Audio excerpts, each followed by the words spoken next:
Salut! Aujourd'hui, on parle homo. C'est-tu trop raide?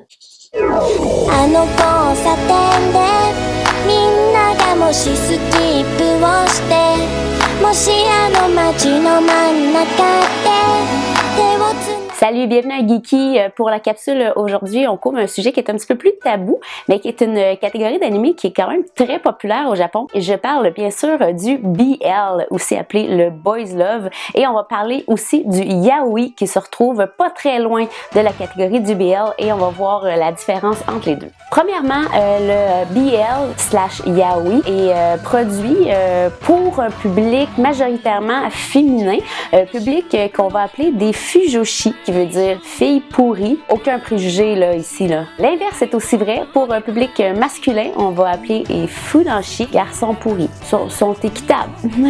Le BL est un dérivé du Yaoi qui a fait son apparition dans les années 70 au Japon et on a des scènes d'homosexualité beaucoup plus explicites. Le Yaoi qui se faisait dans un but non commercial, c'était surtout du fan art, des gens qui réalisaient eux-mêmes leurs propres histoires. Il n'y avait pas de marché officiel encore à ce temps-là. Le Boys Love vient par la suite à cause d'une économie en difficulté.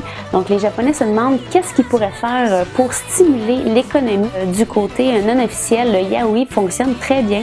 Alors on décide de commercialiser ces histoires-là, mais d'épurer les scènes explicites.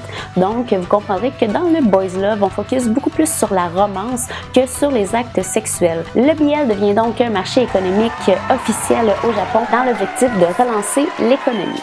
C'est également possible que vous tombiez sur le terme Shounen Ai qui est en parallèle avec le Yaoi, qui va focuser beaucoup plus sur le début des manifestations amoureuses entre deux hommes. C'est-à-dire qu'il n'y aura pas de scène explicite.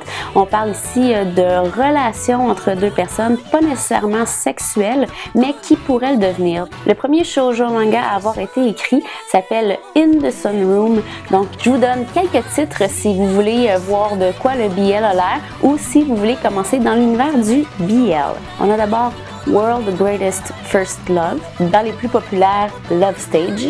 On a également Loveless et dans les plus récents, on a Kiss Him Not Me qui est présentement en diffusion. Vous pouvez avoir accès à cet anime-là via le site de Crunchyroll. Ça fait le tour de ce que j'avais à vous dire aujourd'hui. J'espère que j'ai réussi à titiller un petit peu votre curiosité et que ça vous donne envie d'en connaître un petit peu plus sur la culture du Japon. En attendant la prochaine capsule, je vous invite à souscrire au channel Geeky, partager la vidéo, vous pouvez aller liker ma page Facebook Caro Fréchette, puis on se voit bientôt pour la prochaine capsule. Sayonara!